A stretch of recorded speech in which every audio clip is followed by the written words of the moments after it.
tous, c'est Hardware Advice et aujourd'hui on se retrouve pour une nouvelle vidéo config PC Gamer LDLC.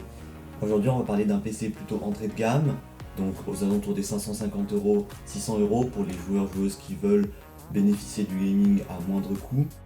Nous allons tout de suite passer à la présentation des composants.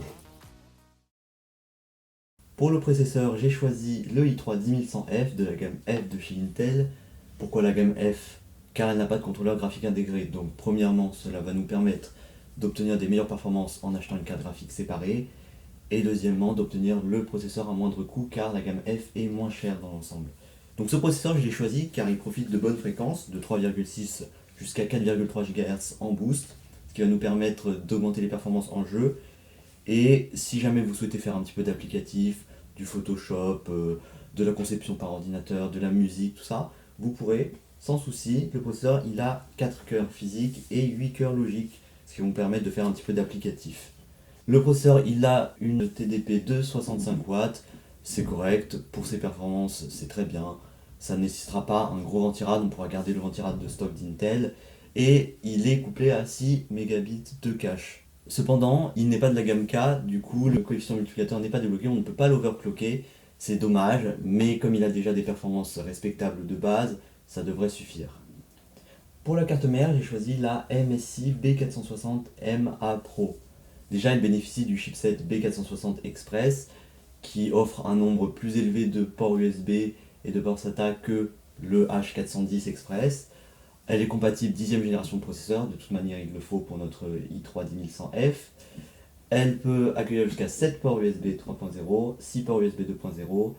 Elle est au format micro ATX. On peut mettre un M2, on y reviendra plus tard pour le SSD. Et elle possède 6 ports SATA si vous voulez rajouter des disques durs. Pour la carte graphique, j'ai choisi la Asus GTX 1650. Ça reste encore une très bonne carte. Elle vient de chez Nvidia, donc vous profiterez des dernières technologies de Nvidia. Bon, pas le ray tracing, mais si vous êtes prêt à mettre 400-500€ de plus, vous pourrez vous prendre la RTX 3070, ou si vous voulez juste mettre 200 à 300€ de plus, vous pourrez vous prendre la RTX 2060 pour profiter du ray tracing. Elle profite de fréquences assez élevées, ce qui pourrait être un bon atout pour le jeu, et est compatible DirectX 12. Bien sûr, pour le stockage, on va prendre le combo classique SSD, HDD 1TB.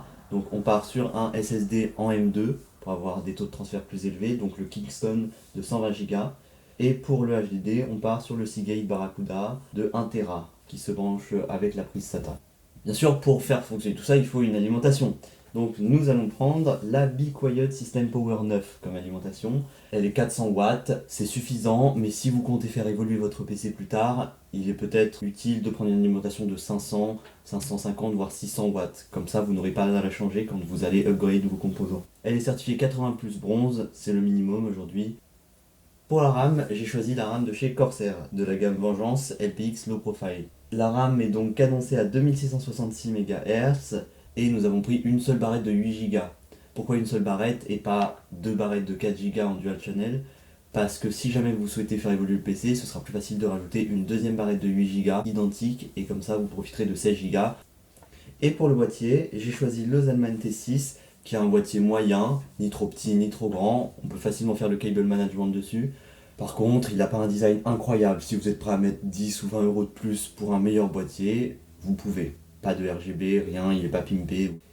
Il n'y a pas de Wi-Fi d'ailleurs sur la carte mère, donc si jamais vous voulez jouer sans fil, que vous ne pouvez pas dérouler un câble Ethernet de 10 mètres entre votre bureau et votre chambre, il est peut-être nécessaire d'acheter une clé Wi-Fi ou une carte Wi-Fi supplémentaire. Sachant que le port PCI pour brancher la carte Wi-Fi, si jamais vous choisissez une carte Wi-Fi, il n'y aura peut-être pas la place au vu de la taille de la carte graphique qu'on va mettre sur le port PCI au-dessus. Donc je vous conseille de prendre une clé Wi-Fi. Donc cette configuration est plutôt polyvalente, vous pouvez jouer dessus à certains jeux en faisant des concessions sur les options graphiques. Vous pourrez faire un petit peu d'applicatif et puis vous pourrez l'utiliser comme un PC classique pour travailler, faire de la bureautique, du multimédia, regarder un film de temps en temps, tout ça c'est possible. Donc au final, la configuration aura coûté 586€ sans les périphériques et sans Windows. Il n'y a pas de ventirad spécial, on a gardé le ventirad de stock, mais vous pouvez rajouter 10, 20, 30, 40€ si vous voulez vous acheter un ventirad plus performant qui fait moins de bruit. Le lien de la config est dans la description et si vous voulez que je vous crée une config sur mesure, vous pouvez aller consulter le formulaire en lien dans la description. Et n'hésitez pas à vous abonner et à liker si jamais la vidéo vous a plu.